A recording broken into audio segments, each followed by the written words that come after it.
Friends, ഈ ക്ലാസ്സിൽ കലണ്ടറുമായിട്ട് ബന്ധപ്പെട്ട് വരുന്ന എപ്പോഴും ആവർത്തിച്ച് വരുന്ന ഒരു ചോദ്യമാണ് നമ്മൾ പഠിക്കാൻ പോകുന്നത്. അപ്പൊ ക്വസ്റ്റ്യനിലോട്ട് പോയാലോ? ക്വസ്റ്റ്യൻ ഇതാണ്: 2024 കലണ്ടർ ആവർത്തിക്കുന്ന തൊട്ടടുത്ത വർഷം ഏത്? എന്താണ് കലണ്ടർ ആവർത്തിക്കുക എന്ന് വെച്ചാല് ഒരു എക്സാമ്പിൾ പറയാം. 2003 സെപ്റ്റംബർ 14 ഒരു വെള്ളിയാഴ്ചയാണെന്നിരിക്കട്ടെ. 2003 സെപ്റ്റംബർ 14 വെള്ളിയാഴ്ചയാണെങ്കിൽ കലണ്ടർ 2003 ആവർത്തിക്കുമ്പോഴും ആ വർഷത്തിലും സെപ്റ്റംബർ 14 എന്ന് പറയുന്നത് വെള്ളിയാഴ്ച തന്നെയായിരിക്കും. സെപ്റ്റംബർ 14 എന്നല്ല, ഏത് ദിവസം എടുത്താലും. ഇപ്പം ജനുവരി 1 തിങ്കളാണെങ്കിൽ 2003 ആവർത്തിക്കുന്ന കലണ്ടർ ഏതാണോ അതിലും ജനുവരി 1 എന്ന് പറയുന്നത് തിങ്കളാഴ്ച ആയിരിക്കും. അതായത് 2003 കലണ്ടർ അതേപടി വരുന്ന കലണ്ടറിനെയാണ് ആവർത്തിക്കുന്ന കലണ്ടർ എന്ന് പറയുന്നത്. അപ്പൊ നമ്മളോട് ചോദിച്ചേക്കുന്നത് 2024 കലണ്ടർ ആവർത്തിക്കുന്ന തൊട്ടടുത്ത വർഷം ഏതാണ്? അതായത് 2024 കലണ്ടർ അതേപടി വരുന്നത് ഇനി ഏത് വർഷമായിരിക്കും എന്നാണ് ചോദിച്ചേക്കുന്നത്. നമുക്കിത് എളുപ്പത്തിൽ കണ്ടുപിടിക്കാം. ഫസ്റ്റ് സ്റ്റെപ്പ് എന്ന് പറയുന്നത് ഈ 2024 4 കൊണ്ട് ഹരിക്കുക. 4 കൊണ്ട് ഹരിക്കുക. അതായത് ലീപ്പ് ഇയർ, അതിവർഷം എന്ന് പറയുന്നത് 4 വർഷത്തിൽ ഒരിക്കലാണ് വരുന്നത്. അത് കണക്ട് ചെയ്തിട്ടാണ് നമ്മൾ 4 കൊണ്ട് ഹരിക്കുന്നത്. ഫസ്റ്റ് സ്റ്റെപ്പ് അപ്പൊ 2024 തന്നിരിക്കുന്ന വർഷം ഏതാണോ അതിനെ 4 കൊണ്ട് ഹരിക്കാം. ഇനി നമുക്കറിയാം, ഏതൊരു സംഖ്യയെയും 4 കൊണ്ട് ഹരിച്ചാൽ കിട്ടാൻ പോകുന്ന ശിഷ്ടം ഏതൊക്കെയാണ്? ഒന്നെങ്കിൽ 0 ശിഷ്ടം വരാം, 1 ശിഷ്ടം വരാം, 2 ശിഷ്ടം വരാം, 3 ശിഷ്ടം വരാം. ഏതൊരു സംഖ്യയെയും 4 കൊണ്ട് ഹരിച്ചു കഴിഞ്ഞാൽ 0, 1, 2, 3 ഈ 4 ശിഷ്ടങ്ങൾ മാത്രമേ നമുക്ക് കിട്ടത്തുള്ളൂ.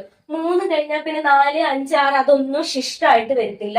0, 1, 2, 3 ഏതൊരു സംഖ്യയിൽ 4 കൊണ്ട് ഹരിച്ചു കഴിഞ്ഞാൽ കിട്ടുന്ന ശിഷ്ടങ്ങളാണ് ഇത്.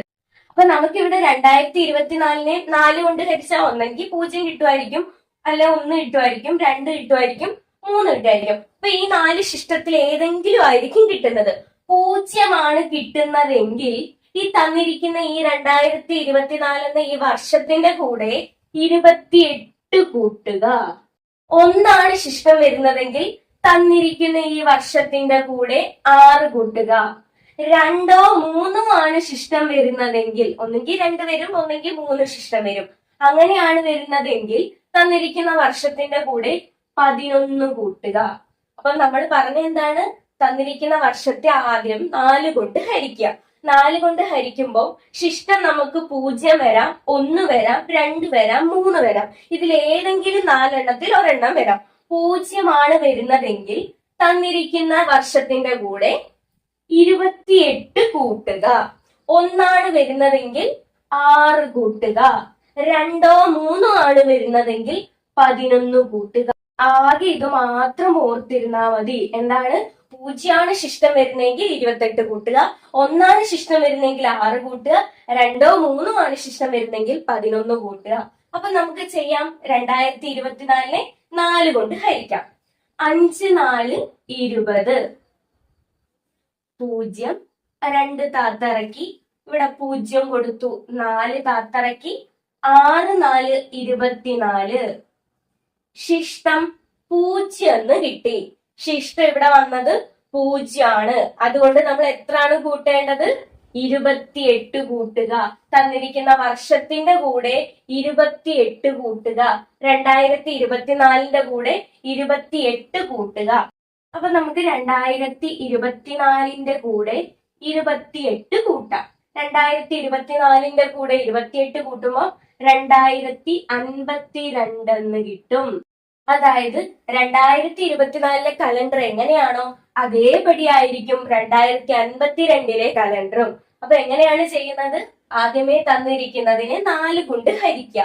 ഹരിക്കുമ്പോ ശിഷ്ടം എന്താണോ വരുന്നതെന്ന് നോക്കുക. 0 ആണെങ്കിൽ 28 കൂട്ടുക, 1 ആണെങ്കിൽ 6 കൂട്ടുക, 2, 3 ആണെങ്കിൽ 11 കൂട്ടുക. അടുത്ത ക്വസ്റ്റ്യൻ നോക്കിക്കേ. 2013 കലണ്ടർ ആവർത്തിക്കുന്ന തൊട്ടടുത്ത വർഷം ഏത്? കണ്ടുപിടിക്കാൻ നമുക്കറിയാം ഫസ്റ്റ് സ്റ്റെപ്പ് എന്ന് പറയുന്നത് തന്നിരിക്കുന്ന ഈ വർഷത്തെ 4 കൊണ്ട് ഹരിക്കുക.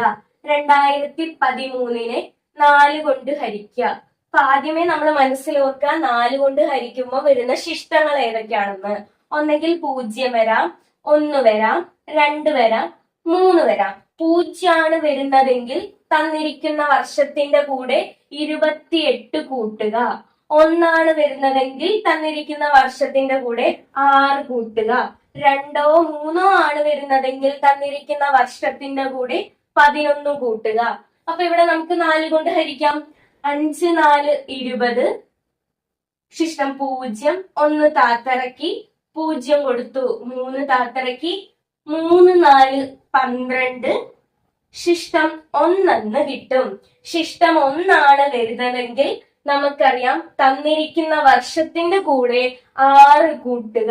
ഇവിടെ തന്നിരിക്കുന്ന വർഷം 2013 അതിന്റെ കൂടെ 6 കൂട്ടുക. 2013 കൂടെ 6 കൂട്ടുമ്പോൾ 2019 കിട്ടും. അതായത് 2013 കലണ്ടർ എങ്ങനെയായിരുന്നോ അതേപടി ആയിരുന്നു 2019 കലണ്ടർ എന്ന് പറയുന്നതും. ഇനി 100 വർഷം കഴിഞ്ഞിട്ടുള്ള കലണ്ടർ ചോദിച്ചാലും നമുക്ക് ഇതുപോലെ ചെയ്യാൻ കഴിയും. അടുത്ത ക്വസ്റ്റ്യൻ നോക്കിക്കോ. 1926 കലണ്ടർ ആവർത്തിക്കുന്ന തൊട്ടടുത്ത വർഷം ഏത്? നമുക്ക് ചെയ്യാറിയാം ഫസ്റ്റ് സ്റ്റെപ്പ് 1926 4 കൊണ്ട് ഹരിക്കുക. അപ്പൊ നമ്മൾ ആദ്യമേ മനസ്സിൽ ചിന്തിക്കുക 4 കൊണ്ട് ഹരിക്കുമ്പോൾ കിട്ടുന്ന ശിഷ്ടങ്ങൾ ഏതൊക്കെയാണ്? ഒന്നെങ്കിൽ 0, 1, 2, 3.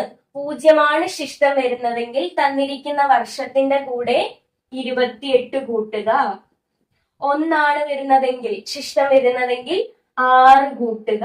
2 3 ആണ് വരുന്നതെങ്കിൽ 11 കൂട്ടുക. അപ്പൊ നമുക്ക് ആദ്യമേ 1926 4 കൊണ്ട് ഹരിക്കാം. 4 4 16, 19 16 പോയാ 3, 2 താത്തിറക്കി 8 4 32, 0 6 താത്തിറക്കി 1 4 4, 6 4 പോയാൽ 2. അപ്പൊ ശിഷ്ടം നമുക്ക് എത്ര കിട്ടി? 2 കിട്ടി. 2 ശിഷ്ടം വന്നു കഴിഞ്ഞാൽ നമുക്കറിയാം തന്നിരിക്കുന്ന വർഷത്തിന്റെ കൂടെ 11 കൂട്ടുക. തന്നിരിക്കുന്ന വർഷം എന്ന് പറയുന്നത് 1926 ആണ്. അതിന്റെ കൂടെ 11 കൂട്ടുക. 6 1 7, 2 1 3, 9 1. 1937 എന്ന് കിട്ടും. അതായത് 1926 അതേപടി കലണ്ടർ ആയിരുന്നു 1937 എന്ന് പറയുന്നത്. അടുത്ത ക്വസ്റ്റ്യൻ. 2051 കലണ്ടർ ആവർത്തിക്കുന്ന തൊട്ടടുത്ത വർഷം ഏത്? ചെയ്യാൻ നമുക്കറിയാം 2051 4 കൊണ്ട് ഹരിക്കുക. 4 കൊണ്ട് ഹരിക്കുമ്പോൾ കിട്ടുന്ന ശിഷ്ടങ്ങൾ ഏതൊക്കെയാണ്? 0 1 2 3. 0 ശിഷ്ടം വരുന്നതെങ്കിൽ തന്നിരിക്കുന്ന വർഷത്തിന്റെ കൂടെ 28 കൂട്ടുക. 1 ശിഷ്ടം വരുന്നതെങ്കിൽ 6 കൂട്ടുക. 2 3 ആണ് ശിഷ്ടം വരുന്നതെങ്കിൽ 11 കൂട്ടുക. അപ്പൊ നമുക്ക് 2051 4 കൊണ്ട് ഹരിക്കാം. 5 4 20, 0 5 താത്തിറക്കി 1 4 4, 5 4 പോയാൽ 1, 1 താത്തിറക്കി 2 4 8, ശിഷ്ടം 3 കിട്ടും. ശിഷ്ടം 3 വന്നു കഴിഞ്ഞാൽ തന്നിരിക്കുന്ന വർഷത്തിന്റെ കൂടെ 11 കൂട്ടുക. തന്നിരിക്കുന്ന വർഷം 2051 ആണ്. അതിന്റെ കൂടെ 11 കൂട്ടുക. 2 6 0 2, 2062 എന്ന് കിട്ടും. അതായത് 2051 കലണ്ടർ അതേപടി ആയിരിക്കും 2062 അപ്പൊ നമ്മൾ കലണ്ടറുമായിട്ട് ബന്ധപ്പെട്ട് എപ്പോഴും ആവർത്തിച്ച് വരുന്ന ക്വസ്റ്റ്യൻ ചെയ്യാൻ പഠിച്ചു. അപ്പൊ വീഡിയോ ഇഷ്ടപ്പെട്ടു കഴിഞ്ഞാൽ ലൈക്ക് ചെയ്യുക, ഷെയർ ചെയ്യുക, സബ്സ്ക്രൈബ് ചെയ്യുക, നിങ്ങളുടെ കൂട്ടുകാരിലേക്കൊക്കെ എത്തിക്കുക. അടുത്ത ക്ലാസ്സിൽ കാണുന്നത് വരേക്കും ബൈ.